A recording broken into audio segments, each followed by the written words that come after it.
Okay, so I've been married for like 20 years. My wife, the real thing is that I've never been able to really like connect with my wife in an emotional level. It's been like a superficial marriage kind of, Okay. like a friendship. We have kids and everything, and we've been together, but we have never like bonded real tight.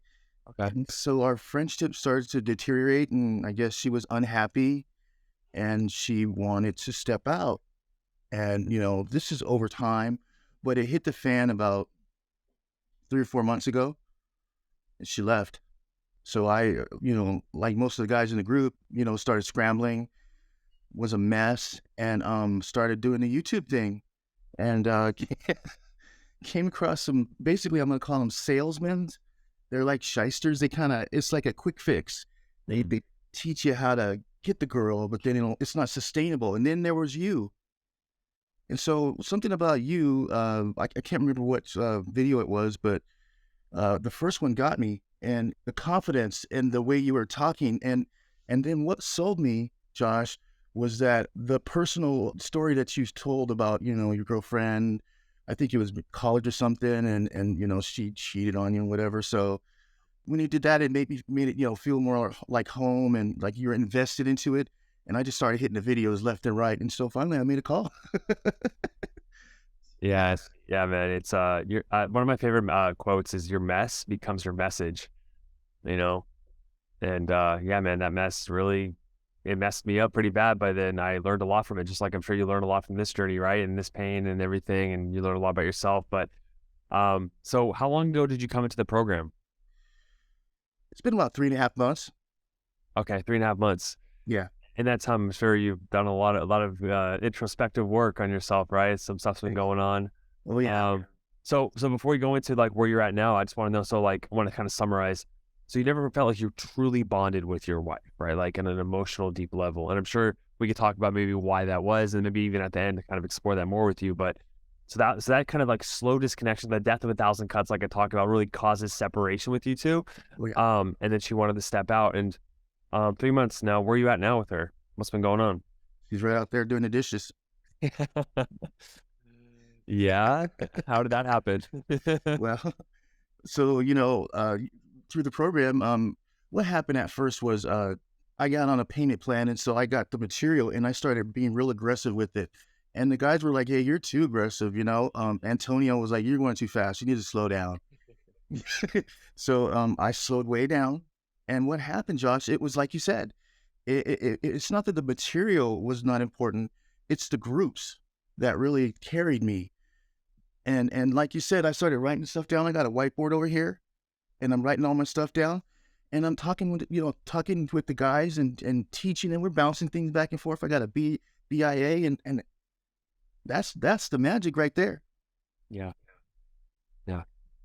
It is, man. And that's why I said to you, I didn't have my onboarding call with you, but I always, when I take onboarding calls with guys, I'm like, I'm full of quotes, Anthony.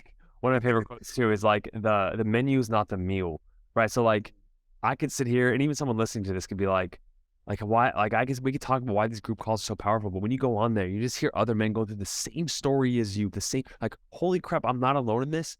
And then you hear their results and you're just like, holy, like you get even that confidence and that certainty that you can, move forward with it. And so, she's out there right now. Like, tell me more about like what the changes have happened. Like, tell me more about the story, how you kind of like got to where you're at with her now. So she left, and I think the idea was the first thing was to try to not get divorced. So I kind of just made sure to tamper the fire, at least contain it. You know how it goes. And so it worked. And then she started to see changes in me, and then with the CLC letters, Mm-hmm. you know, and the constant changes that she saw, Mm-hmm. the changes within, right? Mm-hmm. Because when you start to have a different attitude and you start doing things differently and you change yourself for yourself, Mm-hmm. I guess it shows. A little bit. And I think Did, that's what it was. did she test you a little bit? Of course. Yeah. Yeah. Of course. You know, she was, at first she was kind of scared and leery and unsure. And then finally she just came and said, "Hey, I'm going to cut him loose and we're going to go for it." Just like that, huh? Just like that. And We're still got work to do. We're still trying to mesh. 100%. Yeah. Yeah, there's still work to do, but we're still friends, and we sleep together, and we're growing together closer every day. Man, so that's beautiful. And what do you think are some of the so like we talked about one of the biggest obstacles was that emotional connection, but what are some of the things that you've done personally that besides the CLC reports, that one's huge, taking ownership of everything, like showing a different perspective of like the problems that you've had with her and how it affect her emotionally. That's all great. But what are some other things that you think you've had insights on or acted on that led to this slower connection back together? Well, like you said, first of all, it was taking ownership, but actually, the one thing that really helped was listening. You have to learn to listen to what they're saying and not just like hear it, but active listening and not fix it. That's the one thing that really was very important for me was not to fix it. And then there's that masculinity part. You have to be a man. You can't be like wimpy. You have to be a man. You have to take control and do what you're going to do. You have to just grow up and man up. They like that, robust. Well, what are some of the masculine traits you started to implement more with her day by day? Well, I just started to make decisions for myself. I'm making career choices. I'm pursuing my education a little further. I'm in a group. I'm always in my meetings. These are things that are different in my life. And they take my time away, and I have to really plan my days, and so I'm more organized. Those are some differences there. Yeah. Yeah. It's like doing things for yourself, which seems so out there for so many guys. But like Anthony, the other day I was on the group, the group call I led, and I was just like talking to some of the guys, and I was like, when's the last time you guys did something for yourself?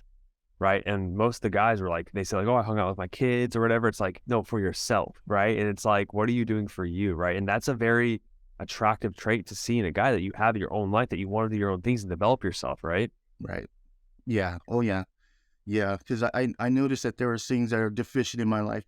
And, after the kids are gone, you kind of lose track of what's going on, and you don't know what to do. You don't know your purpose. And so, with the guys in the group, they're doing the same thing. And like, I can see what's going on now. And you forget why you got married in the beginning, that this, it was just us two. And so you have to go back to that and try to win her and just fall in love again. And that's a fun part of it altogether right there. It's just, and she might be a whole new person, Josh. Her personality is totally different now, so you have to try to win her in that aspect, because she's more developed, and you're discovering that. It's a That's lot of beautiful. fun. It's a lot Yeah. of fun. It's I love that you put it in like a fun perspective. I haven't heard many men say that. And it is like, and it's like, you can choose to see if this is like a chore to like get her back. It's like, oh my God. Or if it's like it's opportunity for a challenge. Right. And the beautiful thing is, Anthony's like, if you see it as a challenge, that's when you step into your masculinity, because man, we want challenge. Right. And like Right. your wife winning her back could be another challenge for you. Right. And Right. that's the way you've seen it in your mindset, it sounds like. And that's kind of what maybe propelled you forward. But man, so let's talk about this emotional connection piece a little bit. So, what besides you've been listening to her more, not trying to fix things? What are some other things that you feel like have really supported this emotional connection with her? The not fixing things and telling that the CLC reports and dates are very important. I take her out on a date probably twice a week. So I'm not real consistent because there's limited options here, and I'm trying to be more flexible with things. We don't always have to spend money. We could just be together. Yep. That's where we're moving towards. Because at first it was like, hey, let's spend some money, just do this. But then I think that's a distraction. Now I'm trying to figure out ways for us. Let's take a walk. Just do something as a couple to try to figure out what we like together. That's where we're at, and we're thinking about moving. So we have like hobbies and things that we do together. Don't tell anybody, but I do play with her. Yeah, now you do. Are you kidding me? That's awesome. Yeah, it's like rediscovering her, right? Right. Yeah, exactly. How's this positively impacted your life, and maybe in other domains, improving these areas of your life? Positivity. When she decided to leave, I'm going to tell you, I felt like I lost half of me. I just fell apart, and I didn't know that I would respond that way. I mean, I melted down, crying and stuff. And so then when I learned that, her back makes me feel much stronger, and I know how valuable she is. So I feel invigorated, and I have a passion to try to make this work, because I don't want to ever go back to that feeling. And I have an investment in myself, so I feel like I have tools that I can respond differently and be a stronger person in the future, whatever happens. You know what I mean? Because that guy that melted down was kind of embarrassing. Yeah. And you always talk about, it's important to forgive your wife for the betrayal she's had toward you, right? Like her wanting to step out, or it's like 'cause that resentment, right? We talk about this all the time. Like if you don't deal with that resentment, it's like you're never going to get her back. But I don't really mention forgiving yourself because, like, you use the word embarrassed, right? It's like forgiving yourself for letting yourself get that way is really important too, Anthony.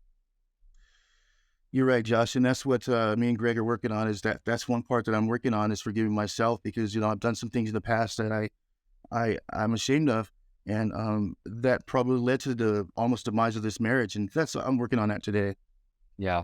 Um, It's funny you say that, man. Like on that group call, like I never really talked about this, and I got guys to really admit like some of those deep dark fears they had, and every guy was just saying like, "May I don't deserve my wife," right? Or like, "I'm not good enough for her," and it's like, wow, like really, like that's the core of it. If that's a software in your brain that's running in the background, you're gonna do things subtly, even without your awareness, to kind of push her away. mm, If you don't think you deserve her. Right? yeah. And she feels that, but she doesn't know that you don't think you deserve her. She just feels like he's disconnecting from me, and maybe she feels like, oh, like maybe I don't deserve him, and so she goes off. That's why she goes off. She doesn't know that you feel that pain, and so that's the core root of that problem, right? Is like, am I worthy enough? Do I deserve this love? And like that's the root of it all, right? And if you can fix that, if you can like heal that, yeah, Wow. you know. Wow. Thank you. I never thought of that. That sounds right. And the thing is, Anthony, is like, what's funny, man, is those things you're doing for yourself, like it's like the brain can't tell the difference between like so like your thoughts influence your actions as much as your actions influence your thoughts, right? So if you like think like, I don't know, I'm confident, I'm confident, I'm confident, you're gonna feel good, you're gonna do good things. But also if you do things for yourself, if you invest in yourself, if you like go work out, if you do all this stuff, your brain has to rationalize, if I'm taking care of myself, I must love myself, right? Well, yeah, Oh. that's So simple. Anthony, I always like to ask this question towards the end is like, if you could, so you came to the program like 3 months ago, you said? Yeah. If you could talk to yourself 3 months ago, you're Anthony, yourself, like 90 days ago, needed to hear something from you now, knowing what you know about how to get her back, what would he need to hear? He would need to hear calm down, relax, and stay invested in yourself and don't let anything distract you. Stay focused. It's all about you and not anybody else but yourself. And you'll get there. Just that's a very kind voice. That's a, Yeah. yeah,